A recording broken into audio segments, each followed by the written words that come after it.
How are you doing, James Clem? Sunday night. Good night. There you are, Todd. It's a great weekend. This has been a good processing weekend for me. I think we had some great guests on last week. You and I have had some great conversations. Yeah. I'm processing this bit. You're hearing what other people are doing and how they're getting through this. And my wife and I had some great conversations, and it's nice being married to a therapist because we have to process all the different emotions that go along with what we're dealing with, because I've never been through this before. I argue too much. I don't know if I could be married to a therapist. I would try to prove her wrong. So God bless you that you can do that. How far down this conversation road do you want to go?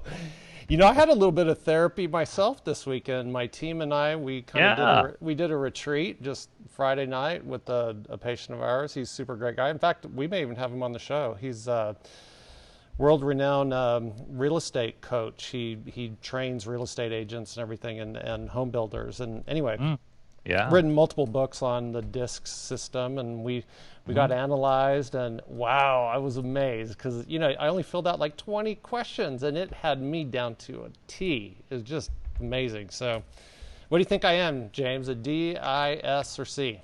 Give me a guess. I know you got a lot of I in you, and you probably have a lot of D. No way, and, no I's. You and I complement each other because I'm more of an SC. Yeah. For those that don't know what the DISC system is, you should definitely look into it because it is unbelievably powerful. Well, you know what's amazing about my wife? She has this intuitive sense of where she can meet somebody, and she does it all professionally, and she'll know what you are within 10 seconds. She just has this sense, and I noted that when we first got married, she'd just be able to figure who people were and all that in a good way. Not in a bad way. And it's actually helped me a lot. She has a tendency to provide great wisdom to me, if you know what I mean. And brownies and ice cream I saw earlier. Yeah, in fact, I just now finished a dish it was gluten-free brownie and we very rarely have ice cream, but we did put a little ice cream onto this. And good enough. I'm feeling good. I'm feeling really good right now. Do you know in that DISC system, only 10% of people are the C's, the detailed-oriented people. And then D's, it's only about 20%, I think. So if you're going to guess, it's an I or an S, typically. Yeah. But, Anyway, speaking of thoughts, you got any thoughts for us tonight? I do. In fact, it's a good segue to our guest this evening because I really feel now as dentists, we need to build our skill sets. We need to add skill sets.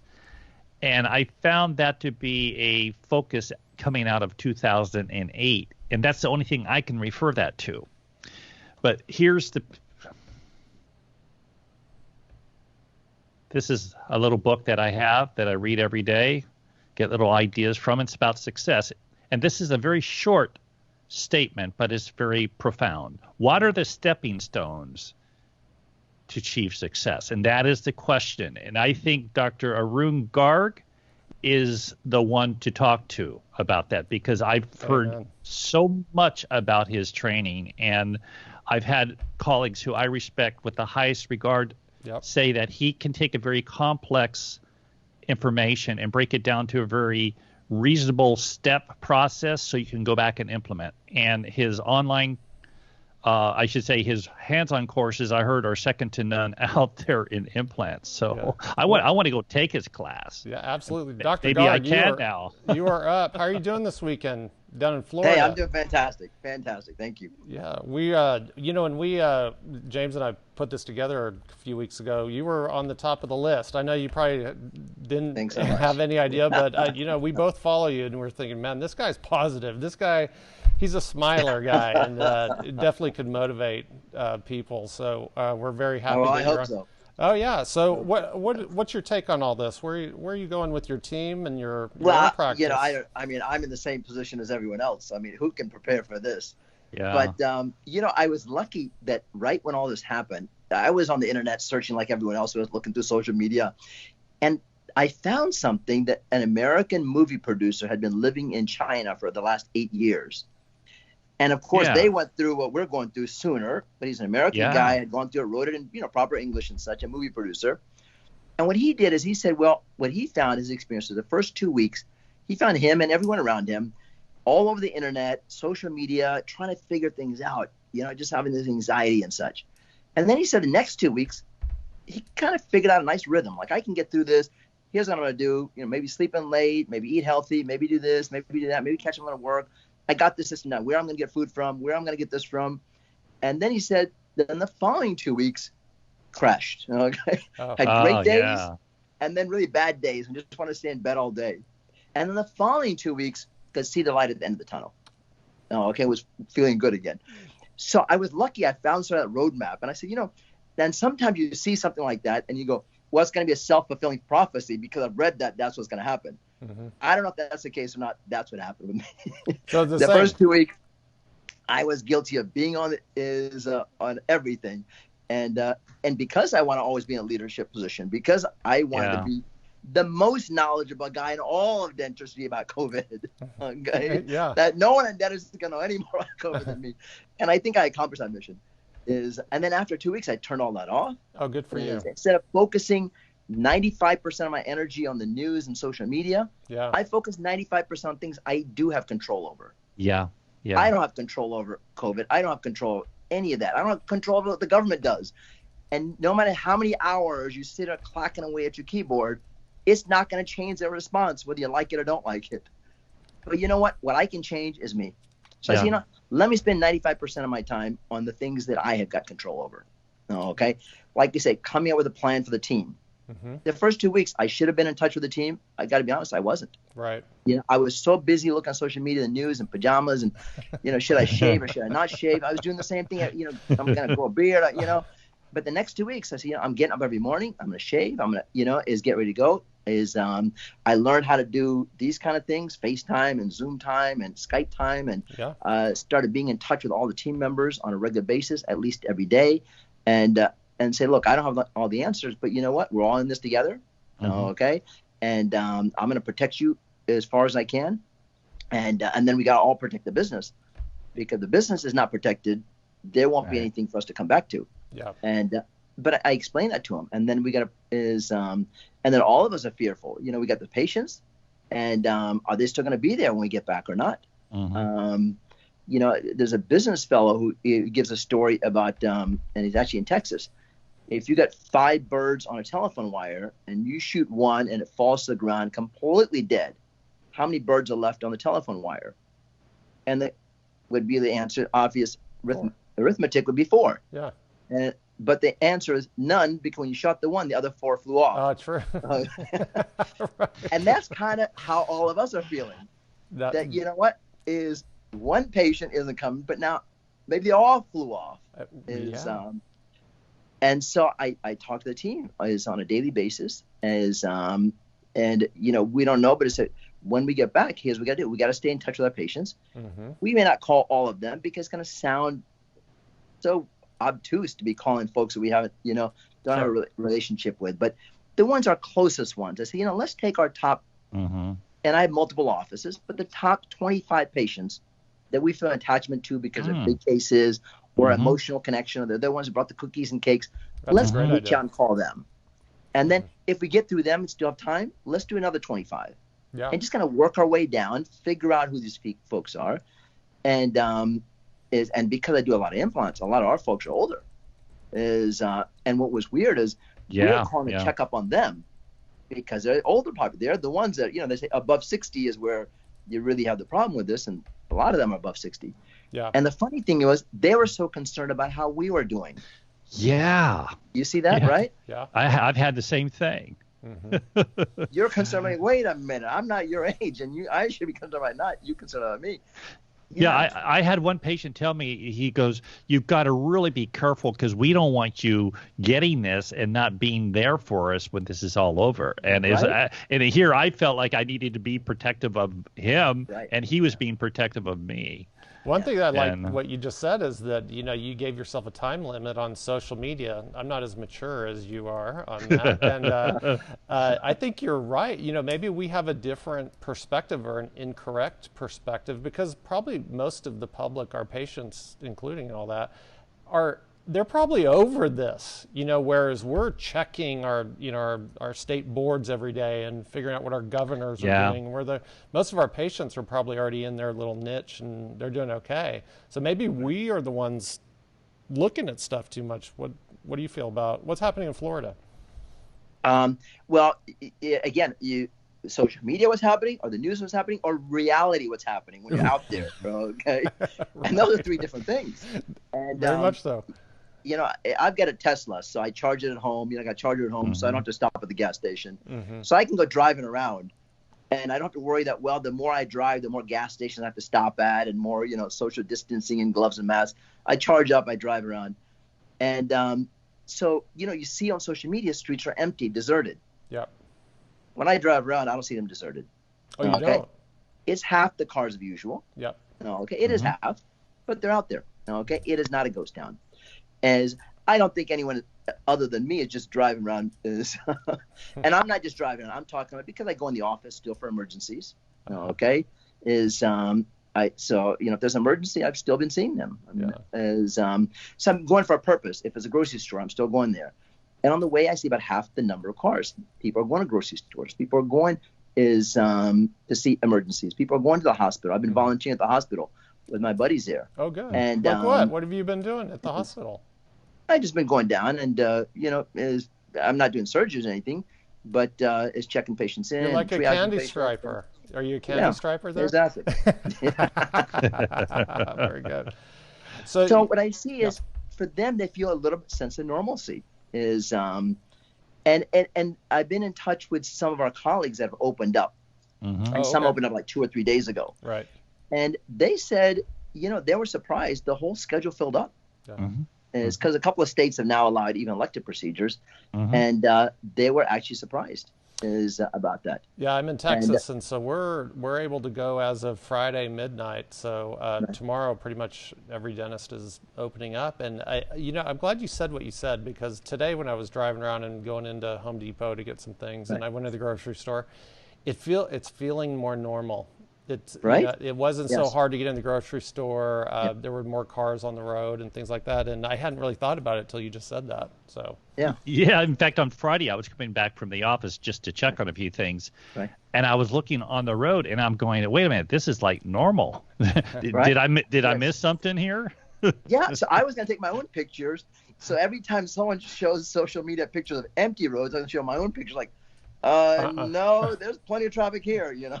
Do you think the public, you know, just Americans in general, just have fatigue of this, and they're just so ready to get back to everything that maybe our patient load, our schedules aren't going to be so bad? I think they're going to be normal, because everyone I've spoken to, there's a little bit more room, you know, you got to turn on the room, is maybe making them wait outside. So let's say 80% of normal. I will take it. Yeah. Yes, but it's not, you know, what we're imagining 20% normal. What people are experiencing 80% normal. Sure. For the dental part. And the funny thing is, since you and I were chatting a few minutes ago, is about implants, is all of my guys are telling me, hey, the implant motor doesn't generate aerosols. Good point. That's a really good point. There's no aerosols. There's my high-speed handpiece. There's no puffing. It's an electric motor. And the water just drop, and it's big dollars. Yeah, you're limited implant placements. That's all you're going to do for the next 3 months. I've been getting so many thank you notes. It's like one after like, thank you. This is what's keeping me alive. You know, implants is a high dollar and no aerosols. Oh my God, that's true. There isn't. Yeah, and a buddy of mine is in Arizona. He does lots of all-on-4s and zygomas and such. And he hasn't been doing them because they're elective. I mean, no one's got an emergency, operative. They think it's an emergency. He says patients have been ready the entire 5 weeks to come in. They're probably frustrated even. He could have been booked solid. Yeah. He could have been booked solid. And as soon as he's going to be allowed, he's going to be booked. One of the things we've asked practically all of our guests if they think it's going to be a fire hose or a drip, drip, drip. And it seems to be that it's going to be more of a normal hose flow. And not. Which is not what I guessed. What I was telling my team, the whole time I was telling the team, okay, guys, we're going to open 1 day a week. And then we're ready 2 days a week. And then we're ready 3 days a week. And we're ready 4 days. And then 5. And that little, is opening thing that may take 2 months or 3 months, or it may take 4 weeks. I don't know, but it's going to be slow. Don't count on, going back and, is getting your hours right away, et cetera.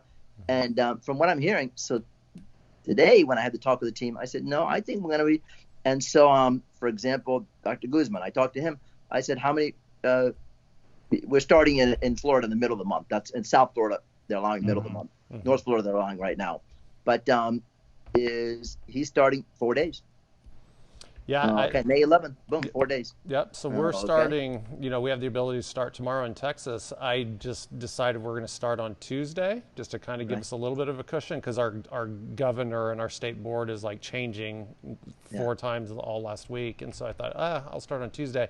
And then we did a soft start. So we're only seeing like 3 or 4 patients for the Tuesday, Wednesday, and then Thursday. I could have filled it up. It could have been totally filled up. And so I think everybody's just ready to get back to normal, including going back to the dentist and the hygienist. So. Well, I'm going to make a statement. That's American, right? Yes. and you're seeing this flow of where people are processing the different stages. Right. Like, for instance, when we had the fires here and we had to evacuate, the first thing I did was to do research and try to make sure my team was taken care of. And I'm looking, what am I going to do if I lose my practice? And so I took all my computers so I could at least do my teaching. And then you get angry about it, and then you almost go into a malaise over it. And then you come back and you start working through it. And it's almost like this emotional process that you have to deal with when you're dealing with death, almost, because that's the same emotion that I see going on now. It's like, for instance, through this weekend, I have this really big motivation to go for it now, because for a while there, I was almost like depressed, not knowing how to process things. Yeah. No, especially in the beginning, it was the beginning. Yeah. So I so when I read that, I found that little report from the American movie producer over there, and it's been like almost on target. In fact, that I'd say we're about a week ahead of schedule, because this is the 5th week for us in Florida. Yeah. And he said, you see the light in the tunnel on the 6th week. We're probably a week ahead of schedule, but it was pretty much is that. Now, do you think you're going to go right back to doing everything you did previously? I know you've got a pretty high-end practice, but do you see changes because of all this? Not just the PPE and those type of things, but maybe scheduling, flow, or how do you feel about that? We're gonna change. We're gonna change a lot of things, you know. And what I've done is, the way I've always taught, for example, I was never a corporate guy. So I was never, this is the brand of implant that I use, and this is what I'm going to teach you, and that's all what I know about. Sure. I was at the university. They let me buy anything. They didn't pay me nothing, but they let me buy anything.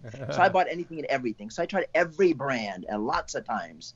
So I feel comfortable with all of them. When I lecture generically. Like, I'm not going to talk about systems. I will lecture generically. You pick whatever. I try all the graft materials then and now. I will give you my guidance, but you pick. I try all the membranes, you pick. And so I've always liked to try everything and let them pick, not be, a corporate guy. It's just pushing our sales for one thing. Right. But some things it's hard to do. I mean, I can't very well have 8 CAT scanners and try 8 CAT scanners. Sure. But I figured out a way, get multiple practices. Right. And so I'm not a corporate model. I got different practices that all have different brands of CAT scanners. Oh my so gosh. I can try all of them. Wow. Okay. Because again, I'm not a corporate model. I'm doing it for different purpose. I'm doing it for teaching purposes. Sure. Right. Every single one has a different CT scanner, so I can try the different ones out. Okay. Another thing is, I'm not a corporate model. If I was, have a cookie cutter exactly the same office over and over. But my offices are like my little laboratories. Yeah. And so I want to have a high-end VIP office, the main one, my first one, that is only full mouth reconstructions, and that's it. But then how can I communicate with the doctor in my class what his reality is when he's doing single crowns, root canals, an implant here and there, etc. So the offices I bought, some of them are mainly PPO, some of them half PPO and half is fee for service, some of them are HMO. And so I've got offices from here to there, and everything in between so they're like a little laboratory on how things are going to work. So the high-end office, there's nothing to change. It was full gowns on every patient for surgery. It was operating room kind of gowns. Sure. Okay. Dr. Rezakani, who works here, she always wears shields. And there's a door on every single one of the operating rooms. There's a door between the operating room portion and the front part of the clinic. There's a door in each consult room. It's very spacious. 3 operatories, 3,000 square feet. Wow. Okay, only 3 operatories. Yeah. Plenty of social distancing. So we got plenty of social distancing. I had hospital tiling put in. So if you look at the hospital, it's not single tiles when things can catch in the crevices. It's like a linoleum, but it runs up the wall for about 6 or 8 inches, so nothing can get in the crack. And I had that is placed there. Oh, nice. And when it goes around corners, they heat seal it everywhere, so it's all contiguous. And so it's got the hospital as type of linoleum. Now, what is the rest of us going to do? Well, so that office is nothing, right? And they've always had the glass and et cetera. But then my PPO office is up in Hallandale or Pembroke Pines. We didn't have the glass. It was set up like most offices. You want to be welcome. You want to be open. Right. And so we got to install things at the front desk. And we're working on that. Is we don't have doors in the operatories because that's not how most normal offices are set up. And so we're going to get some doors installed. Do you think that's a mandatory thing? No. Or are you doing that just so. separation so. issues? I think just separation. Is air filtration. I always recommended all my courses, HEPA filters that get down to the 0.3 microns. It doesn't get the 0.1 micron of COVID, of course. But I've always recommended that strongly. And I did it for other reasons. What's interesting is in hospital ORs, they've shown that hospital ORs that have air filtration systems versus hospital ORs that don't, they have 50 times less bacteria in the air. Right? And that's important. You imagine an orthopedic surgeon sawing through cancerous bone, and you got cancer bone particles in the air. Yeah. Next patient's wheeled in for a facelift. They peel the skin of the face off. Those particles fall in there. You can imagine how important that is. And here we are worried about hygienists, like using a Cavitron. So they have, and they have shown that the ones that have these filtration systems have 30 times less hospital-acquired infections there. So they understand the filtration systems. Yeah. But even your lab technicians understand. I mean, that's why the porcelain lab has always been separate from the acrylic lab. Yeah. Because they grind the acrylic, right? The particles settle when they're stacking the porcelain, and you get bubbles in there. And so they've always kept it. So the lab techs knew about the importance of clean air. Yep. The hospital ORs understood about clean air, and yet we're the guys that had all the stuff. And we didn't use air filtration. It was fine, but I always recommended that just to keep our lungs healthier for ourselves, for our staff, for our patients. And so that's not a change in protocol for any of the offices. It just is. I used to get, it's $300, the air filter. It lasts for a year after you put $100 a replacement filter cartridge into it. Yeah. And I used to recommend one for every 4 operatories. So like in the Aventura office, there's 3 operatories. One. My other office, a PPO office, is actually eight chairs, so it's 2 in each one. No one's got studies on any of this right now. No one's got studies on COVID. No one's got research on this. No one's got data on this. We're all just guesstimating. So right now, my guesstimation, I'm saying, you know what? I'm going to go to 1 for every 2 operatories. Yeah. Instead of 1 in Aventura, I'll put 2 in. Instead of 2 in Pembroke Pines, I'll put 4 in. Yeah, what we've discussed a lot is just the, whatever the answer is. Well, I can tell you one answer that matters, and it's the patient perception. So, big time. If it's and staff perception. Yeah, correct. Now, and staff perception, because I want my staff to feel comfortable that I'm looking out for the best interest. Oh, absolutely. Yeah, for sure. Because you see these things on social media where the staff is grumbling that they don't want to go back, and the doctor's making them go back, and he's more worried about his money than my health, and et cetera. And we can't have a staff like that, because you're busy selling the case and they're busy unselling the case, so they don't have to assist on it.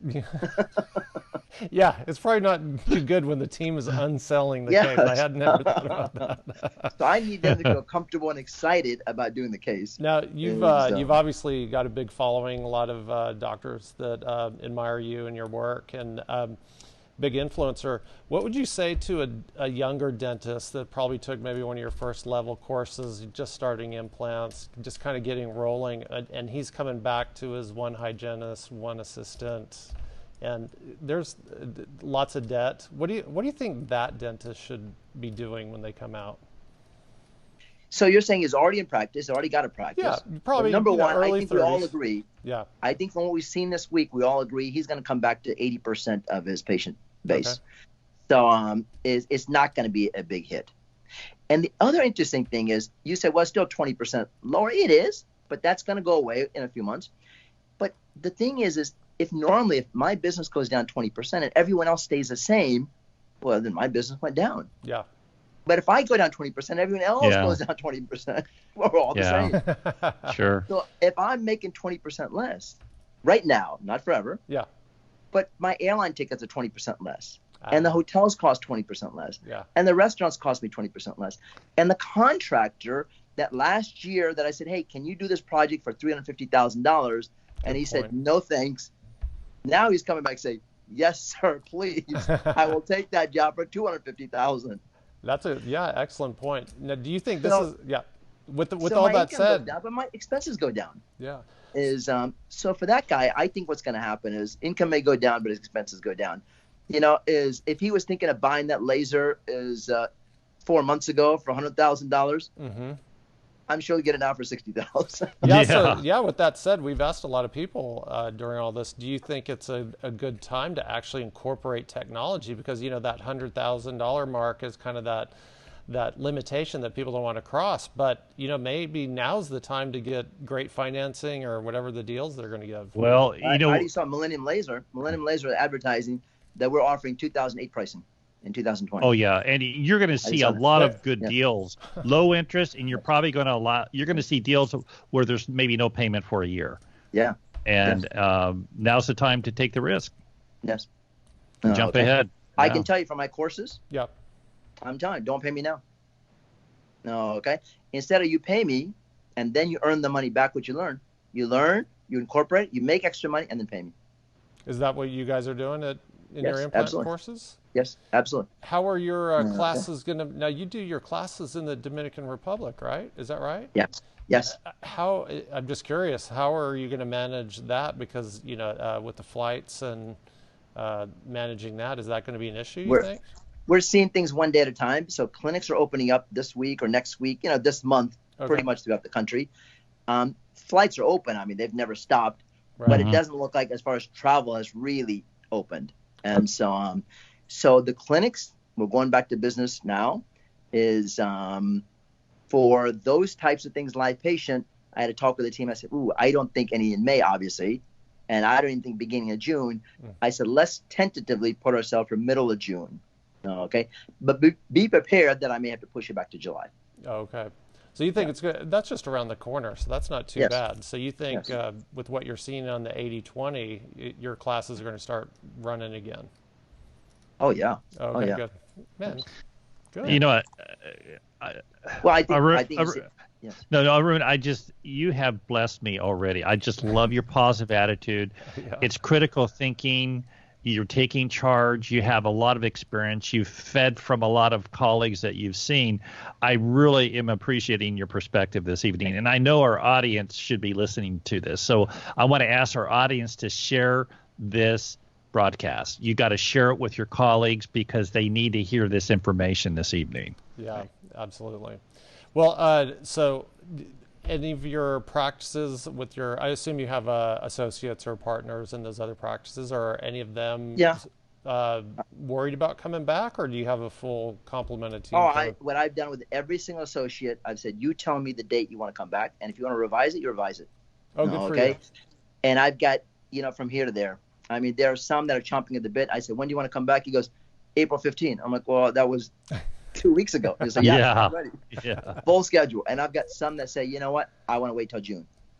And I'll let you know if I want to wait longer. Oh, good. And I got that. And I said, fine. And I said, from my perspective, there's zero pressure one way or the other. Because, again, if someone's not going to feel comfortable, they're not going to sell the case anyway. What's the point of having, whether it's a doctor or whether it's an assistant, what's the point of having them?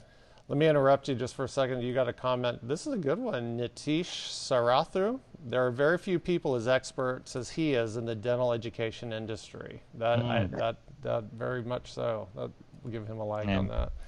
Yeah, we've heard that. Yeah, absolutely.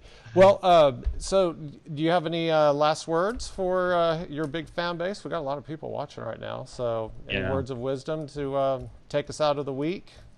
Well, I think, we're all went into this together. We're all going to come out of this together. We are. And there is light at the end of the tunnel.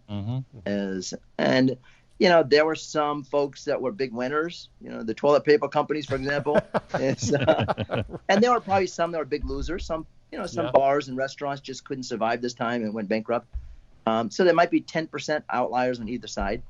But the other 80% of us, we're going to get back to business just like we did after 9/11, just like we did after HIV. Yeah. Some changes, as one crazy guy on one plane had some bomb in his shoe or something, and now 19 years later, I'm still getting my shoe scanned every time I go through an airport. True. You know what?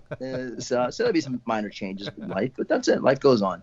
Man, you've been a blessing. Thank you so much. I got to get out there. I got to go to the Dominican Republic. My wife goes to Haiti about 6 or 7 times a year. It'll be a pleasure to have you. Yeah, thank you so much. All right. Well, man, thanks. Appreciate it. And thank you so much. Really appreciate it. Okay, good.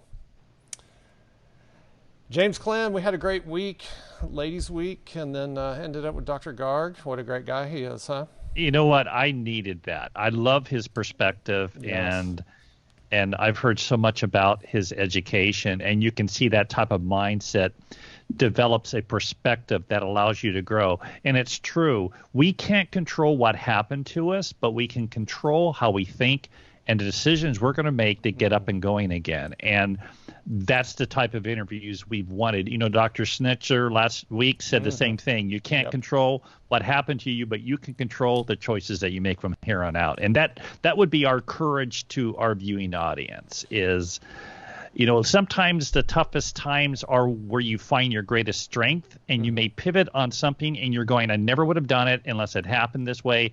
And then you're going to come through much better off. And that's happened to me a number of times in my career where I had to make some really big decisions. And at the time it was maybe a little scary, but when I look back on it, it was the biggest blessing and best decisions I've ever made. And I know this is going to do the same thing to us. So you got to keep your mind positive and make good choices. Yeah, absolutely. What I'm just so encouraged, for the last 2 weeks, it's been so much of an unknown, because I've asked that question, fire hose or drip, drip, drip this whole time. Right.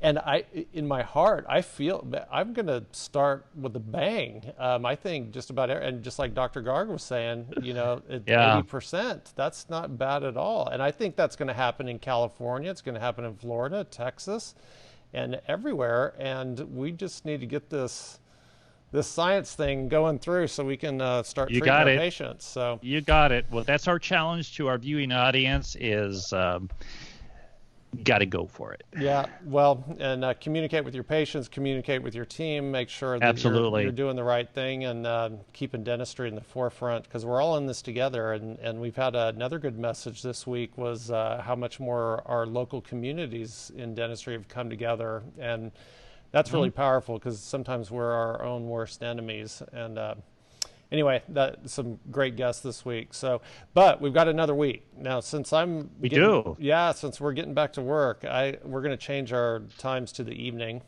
Sure. And tomorrow we have Sasha Avanasian from Harvest Dental. Really big. That's going to be a fun one. Yeah. He's a great philosopher. I just love reading all of his posts and everything, and just really innovator when it comes to his own business, and real big in the dental lab world. We got Lane Ochi. Clem, you're going to like this guy. He is, he's a great educator, just really cool. And then we've got a few more to wrap up with the week. I'll put up the post. And my friend, it is Sunday night. Time for me to go home and go to bed. It is. And you have a great day tomorrow, because we're in the evening tomorrow, right? Yeah, so we're going to start doing these in the evening a little bit, and but probably more about 9 Eastern, 6 Pacific, somewhere around there. But anyway. And by the way, I want to do a shout out to Todd, because Todd is managing the schedule. And so I have to occasionally ask, and I really appreciate what you're doing, Todd, and your connections and getting people on. And I know we're working together on this, but that's one of your skill sets, and you're making a big difference in my life, and I want to thank you for that. Well, I appreciate it. Well, I'm more technical in this regard, and you're more philosophical, so we'll just keep it with that. All right, everybody. Thanks so much. Thanks for watching this week. Love you guys. Stay safe. Yeah, tomorrow afternoon. Thank you. Absolutely.